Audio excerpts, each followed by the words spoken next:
Դուք ունեք տվյալներ, քանի ուսանող է մասնակցել ապրիլի ռազմական գործողություններին եւ նրանց վարձավճարի այդ խնդիրները, սա ես գիտեմ, որ այդ խնդիրը կա, ձեր մոտ լուծվելու է, թե ոչ, բյուջեն նախատեսել այդպեսին, եւ կային նաեւ ուսանողներ, մասնակիցներ պատերազմի գործողություններին, որոնք հետո ուսանող դառան այս սեպտեմբերին։ Հետ մեկ, մյուսը։ Դուք հիշում եք, մենք մեր սերունդը ընդունվել է բուհեր, մեկը 5, մեկը 25 կոնկուրսի մոտավորապես բաներով եւ դա որակ էր ապահովում։ 2 տարի Հայաստանում իջեցրած տեղերն ու ընդունվածների քանակը նույնն են մեծ առումով։ Եվ առաջին անգամ է ձեր նախորդը մտցրեց այս վատ ավանդույթը առանց քննության բուհ ընդունվելը։ Սա անամոթություն է։ Մասնագետ գիտության բնագավառ ուղարկել մարդ, որը քննություն չի հանձնում, արգելք չի հաղթահարում։ Եվ սրա մոտիվացիան հետևյալն է, մարմաճն է, որ այդ ընդունված երեխեքը փող են ուծելու, բյուջեն է ավելանալու, որակը կորելու է, այսինքն փողի հաշվին կորցրել ենք որակը։ Եվ տեսեք ինչ բան կա, թիվ կա, սարսափելի թիվ է։ Պետությունը պետական մեր բուհերում 10-15%-ով է մասնակցում ֆինանսավորմանը։ Այս քաղաքականության դեմը պիտի առնվի, թե չէ։ Մեծ Բրիտանիայում, Գերմանիայում այս տոկոսները այսքան ցածր չեն։ 90%, 85% բուհնա իր ուսանողի հաշվին Հայաստանի նման սոցիալական լարվածություն ունեցող երկրում որոշում իր հարցերը, հոգում իր հարցերը։ Այս քաղաքականությունը բյուջեի նաև խնդիր է։ Դուք ունեք ռազմավարություն սրա դեմը առնելու։ Հաջորդը մեր մոտ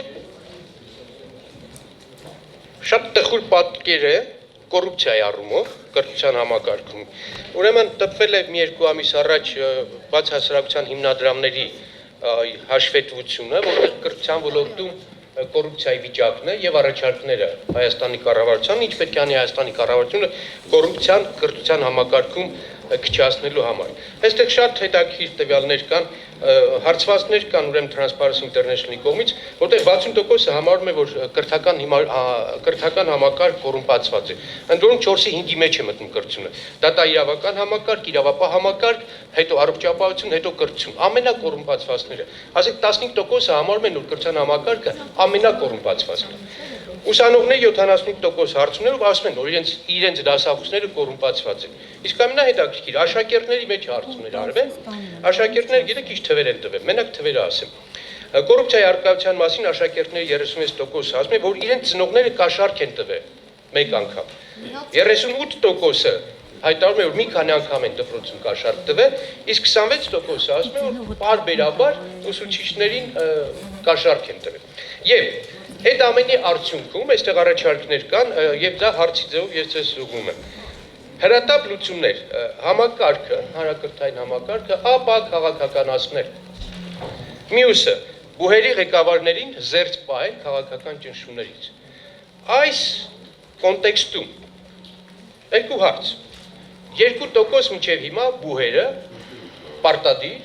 ոչ օֆիցիալ, ոչ հստակ որոշումով գումար են մուծում հանրապետական կուսակցության ղեկավարությամբ գտնվող երիտասարդական հանրապետական հիմնադրամին։ Դուք կարողացել եք այս պարտադիր մուծումներից ազատվել, թե դեռ ձեր համակարգում այդ մուծումները աշխատում են։ Հաջորդը, ես բազմիցս հայտարարել եմ, որ շուրջ 1100 դպրոցներ, հանրակրթական դպրոցներ կուսակցականացված են եւ տնօրենները հանրապետական կուսակցության անդամներ են։ Այս գործընթացը ձեր մոտ ուր է հասել, նրանք դաշնակցականանում են, թե ապա կուսակցականանում են։ Եվ լսել եմ ձեր ինտերվյուները, որ փորձելու եք ապա քաղաքականացնել։ Այդ գործընթացում դուք հաջողություն ունեք, թե չէ, որովհետեւ սրա մեջ է նաեւ ձեր ձախողումների կամ մեր ձախողումների հիմնական մասը։ Մենք ունենք քաղաքականացված, խիստ քաղաքականացված հանրակրթություն եւ ուղղական համակարգ։ Շնորհակալություն պատասխանների համար։ Լավ, արագ ես փորձեմ պատասխանել, հետո կշարունակենք, եթե բան չլինի, առանձին տեսեք։ Ապրիլյան կռիվների մասնակիցներ, թվեր մենք ունենք, բայց ես ընդհանրապես թվերը շատ չեմ կարող հիշեմ,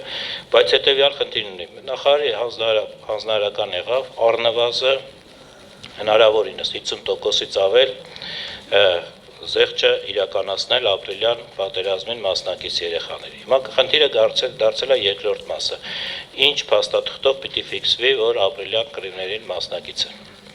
Եթե դա արվում է վային կամակների միջոցով, դա մի խնդիր է։ Եթե տվյալ զորամասից պետք է բերեն այդ մասնակիցները, թե չէ, եթե այս ձևաչափը գնա, արդեն մենք այդ վտանգը ունենք, կարող է պատահի, ինչպես Հայաստանի կեսը Շուշիի ազատագրմանն է մասնակցել, այդպես էլ գնա այս նույն շղթան։ Սա բավական խնդիր է։ Մենք ունենք մի ուրիշ խնդիր, որը իմ համար մի քիչ այդ թեմային ծանոթ եմ եւ ինձ ցավոտ թեմա է։ Տեսեք, ապրիլյան պատերազմ շատ ասում ենք, բայց ընդհանրապես ամեն օր Ղարաբաղի սահմանին ապրիլյան պատերազմ է։ Եվ եթե այսօր մի երեխա 16 տարեկան կամ 18 տարեկան կներեք կանգնած է 19 տարեկան սահմանում, նա նույն վիճակի մեջ էր։ Ապրիլին պարզապես եղավ սրացում, լուրջ սրացում, որին մենք արժանի պատասխան տվեցինք։ Հիմա դրա համար մենք ունենք մի ընդհանուր սկզբունք, որը օրենքի պահանջ է, որը արդեն շատ լավ է անցել է, որ մարտական հերթապահությանը մասնակից երեխաներին, որոնք հետ են վերադառնում, 30%-ի զեղչանք։ Իմ կարծիքով մենք խնդիրը պետք է լուծենք այս ճանապարհով։ Հակառակ պարագային, երբ որ մենք մի բանի վրա կենտրոնանում ենք եւ դա սկսում ենք ինչ-որ շատ անել, մեծ մասը հիմնական բովանդակությունը այդտեղ երբեմն կորսվում։ Դրա համար մարտական գործողությունների մասնակից հասկացությունը մի հասկացությունն է, մարտական հերթապահություն կատարողը երկրորդ հասկացությունն է, մարտական հերթապահություն չկատարողը ռեզերվի համակարգում գտնվողը դա երրորդ հասկացությունն է։ Սա պիտի պաշտպանության նախարարության հետ կարգավորենք եւ կարգավորենք։ Հիմա կոնկուրսների խնդիրը։ Այստեղ լուծումը հետեւյալն եմ տեսնում։ Երևի մենք եթե բարձրագույն կրթության մեջ կխոսենք, առաջին հայտի գերակայության սկզբունքը պիտի ընտրվի, հաստատվի։ Իսկան պետք է կարողանա երեխան, ով ուզում է պատմության ֆակուլտետ ընդունվի, ինքը գա պատմության ֆակուլտետ քննությունը տա, իր միավորներով կոնկուրսը լինի, թափուր տեղի առկայությամբ նոր լինի երկրորդ մրցույթը։ Եվ անվճար ու վճարովի մեկ հայտի գերակայության գաղափարը երևի մենք կմշակենք, որպեսզի սա որը մասնագիտական կողմնորոշում կլինի։ Այսօր ունենք դեպք, երբ օրինակ կարող է անգլերեն մաթեմատիկայով երեխան գա մտնի կիրառական ֆակուլտետ եւ ֆիզիկան ավելի ցածր ստացածը դուրս մնա կոնկուրսից։ Ինքը մեծ խնդրեմ է եւ այս թեման երկարատև թեմա է։ Հիմա առանց քննության ու ընդունվելը եւ պետությունը 15-ից 20%-ների մասով է խոսում, պարոն Մանկյան։ Տեսեք, այս քաղաքականությունը որդեգրվել է 1990-ականների սկզբին։ Երբ որ մենք աստիճանաբար պետական պատվերը իջեցրեցինք, քանի որ երկիրը իսկապես չէր կարողանում այդ ծանրությունը պահել, եւ ունենք թվականներ եւ աստիճանաբար վարձավճարների ձևաչափը մտավ։ Ես հասկանում եմ, որ խնդրեմ ունենք։ Խնդրեմը հետեւյալի մեջ է։ Մենք չենք կարող ուսանողների թվակազմը իջեցնել, ես ինքս դրան շատ կատեգորիկ եմ, ընդհակառակը պետք է կարողանանք բարձրագույն կրթությունը հնարավորինս մատչելի դարձնենք։ Ուրեմն պետությունը չի կարողանում կտրուկ բարձրացնել իր ֆինանսավորման աստիճանը, այստեղ գալիս է հետեւյալը, որ կառավարության ծրագրում մենք ամրագրել ենք անձեռնամխելի ֆոնդերի գաղափարը։ Այսօր օրինակ ամերիկյան համալսարանը վարձավճարները նրա բյուջեի մեջ, ասենք եթե մի ուսանողի վրա իրենք ծախսում են օրինակ ասենք ինչ որ X գումար, վարձավճարների ծավալը այդ բյուջեի մեջ եւ կազմում է ոչ ավելի քան 25-ից 30%։ Պետությունն էլ այդտեղ չի վճարում։ Մնացած 60-70%-ը իրենք ներգրավում են իրենց գործունեության շնորհիվ։ Հիմա դոնոր են գտնում, միջազգային ծրագրեր են անում, բիզնես ծրագրեր են անում, բայց համալսարանը սկսում է որոնել իր եկամուտի համար աղբյուրներ։ Միակ ճանապարհը սա է եւ անձեռնամխելի ֆոնդերի ձևավորումը, որոնք համալսարանին չեն տրվի կառավարման, այլ կտրվեն երրորդ կողմի կառավարմանը, ահագին կլուծի այս ֆինանսավորման խնդիրը եւ երկրորդը մենք պարտավոր ենք, դրա համար ենք խոսում բուհական բարեփոխումներից, մենք պարտավոր ենք պետության միջոցները կոնսոլիդացնել եւ կոնսոլիդացնել, նպատակաուղղել ցանցային համալսարաններ, կլաստերներ, ինչի մասին խոսում ենք։ Եթե կենտրոնացնենք թվականակը ֆինանսավորման 15% ձեր ասած դիրույթից կկանգնի մինչև 40%։ Ինքը այս ճանապարհը սա եմ տեսնում։ Հիմա կոռումպացված եւ բաց հասարակություն։ Մենք աշխատում ենք բաց հասարակության հիմնադրամի հետ, վեճի մեջ ենք, որովհետեւ գիտեք, ես ինքս մասնակցությամբ հասարակագետ եմ։ Բոլորովին մի բան է, որ դու կարծիք չունես եւ հարցում ես անում, որպեսզի կարծիք ձևավորես, բոլորովին այլ բան է, որ ես արդեն ունեմ իմ կարծիքը եւ այդ կարծիքս հաստատելու համար թիվ եմ հավաքում։ Այսինքն մենք պետք է սկսենք լուրջ նայենք այս թվականակները եւ եթե նայում ենք աշխարհի մակարդակով, ընդհանրապես սոցիալական ոլորտները միշտ գտնվում են հանրության ուշադրության կենտրոնում։ Եվ եթե այդ երկրում կան բացասական երևույթներ, պարտադիր իմացեք, որ առողջապահություն, կրթություն այդ համակարգերը ներառնված են։ Դա իրավական համակարգ, որտեղ իրենք այդ վտանգի զոնաներն են, մենք ի վերջո որ խոսում ենք կրթության համակարգի հետ, եկեք հասկանանք, խոսում ենք 40,000 ուսուցիչ, մոտ խոսում ենք 500,000 սովորող ուսուցիչ հասկացության մասին։ Հայաստանի Հանրապետության ամենահզոր հատվածն է։ Իհարկե, այստեղ ամեն երևույթ, որը մեր հասարակությանն է, այստեղ էլ արտացոլված է։ Չեմ կարծում, որ ասես մենք պիկ ունենք մյուս ոլորտների հանդեպ, բայց որ պետք է եւ աշխատում ենք եւ Եվրոմիության եւ մյուսների հետ եւ սա պետք է հիմքերը հանել, միանշանակ ես համաձայն եմ եւ պատրաստ ենք այստեղ եւ աշխատում ենք, մեր համար էլ գերակայություն պետք է լինի։ Հիմա 2%-ի հարցը։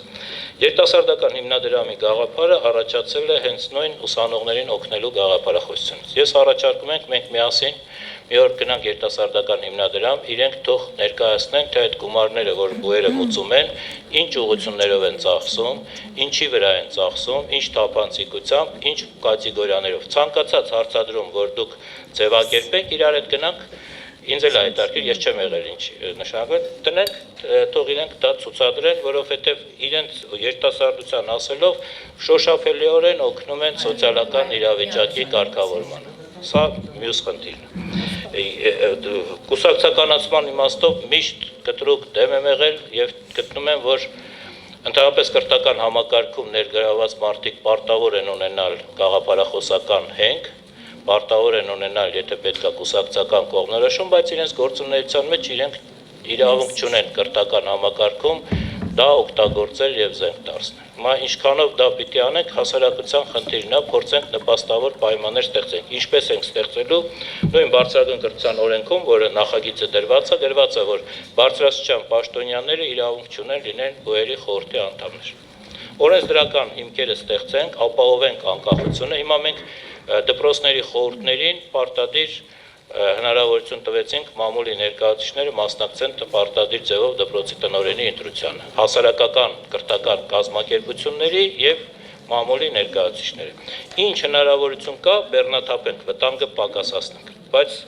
ասել, որ այսպես արագ կլուծենք խնդիրները շատ դժվար է։